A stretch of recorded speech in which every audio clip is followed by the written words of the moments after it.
2023, le 24 du mois de mai, l'entente Kayor Mbakol organise une journée de prière pour le repos de l'âme des disparus, c'est-à-dire les accidentés sur l'axe Mekhe-Thilmakha, suivi d'une marche pacifique pour s'insurger contre l'état chaotique de la route Mekhe-Thilmakha, les lenteurs incomprises notées sur l'évolution des travaux, le non-arrosage permanent et complet de l'axe pour atténuer la poussière, la récurrence des accidents notés depuis le début des travaux, entre autres.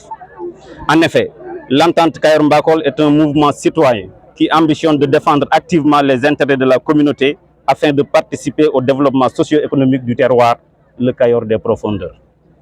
Ainsi, nous sommes alertés par les accidents répétitifs de la circulation qui ont engendré beaucoup de pertes en vies humaines, en plus des dégâts collatéraux. Ces événements tragiques sont causés sans nul doute par les lenteurs et les manquements notés dans l'exécution de la réhabilitation de l'axe Mekhe-Thilmakha.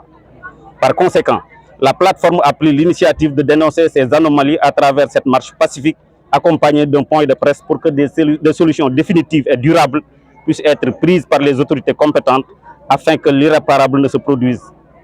Avant que l'irréparable ne se produise. Nous rappelons à l'autorité que depuis plus de 40 ans, cette route n'a jamais été entièrement reprise. À chaque fois, c'est du bricolage. Et pourtant, la zone traversée revêt une importance économique capitale du fait de l'existence d'au moins 3 marchés hebdomadaires, à savoir le marché de Mekhe, de Pekes et celui de Thilmakha, qui sont bien fréquentés par les autochtones et par d'autres Sénégalais venus de toutes parts. Au-delà de ces activités socio-économiques, cette route est empruntée par les pèlerins des Magal de Touba, Darou Marnan, Darou Moussi, sans oublier les gamous de Fass Touré et de Tivaouane et les autres événements religieux de la localité.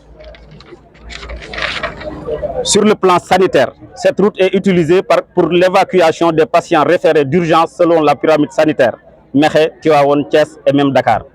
Outre l'état chaotique de la route, la poussière dans l'immédiat perturbe la quiétude des gens qui souffrent des maladies respiratoires et ou pulmonaires. Et dans le moyen et long terme, tue à petit feu les populations riveraines. Sur le plan environnemental, on n'a pas besoin d'être expert pour savoir que les dégâts sont énormes. En dépit de toutes ces considérations, l'entreprise en charge des travaux peine à convaincre les populations, ni de par les actions sur le terrain, encore moins par ces sorties médiatiques qui stimulent davantage la peur et l'inquiétude des populations bénéficiaires quant à la suite des travaux. Nous n'avons pas la prétention d'exiger la révision ou l'annulation du contrat, mais en tant que citoyens, nous pensons avoir le droit de réclamer, pour ne pas dire exiger, un traitement équitable vis-à-vis de nos concitoyens. Ne serait-ce que pour l'équité territoriale tant vantée par le régime en place qui, quoi qu'on puisse dire, est champion en matière d'infrastructure routière.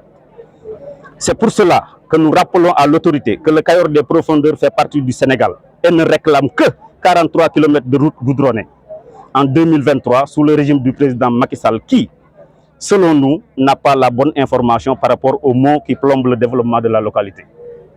En somme, le Kayor des profondeurs à travers l'entente Kayor Mbakol, qui regroupe les arrondissements de Niakhène, de Mérina Dakhar et la commune de Mekhe, exige une meilleure considération de la réhabilitation complète et sans délai de la route Mekhe-Thilmakha. En attendant, veuillez recevoir, Monsieur le ministre, l'assurance de nos sentiments cordiaux. À Monsieur le ministre des Infrastructures, des Transports terrestres et du désenclavement, sous couvert de la voie hiérarchique. Monsieur le sous-préfet, voilà en résumé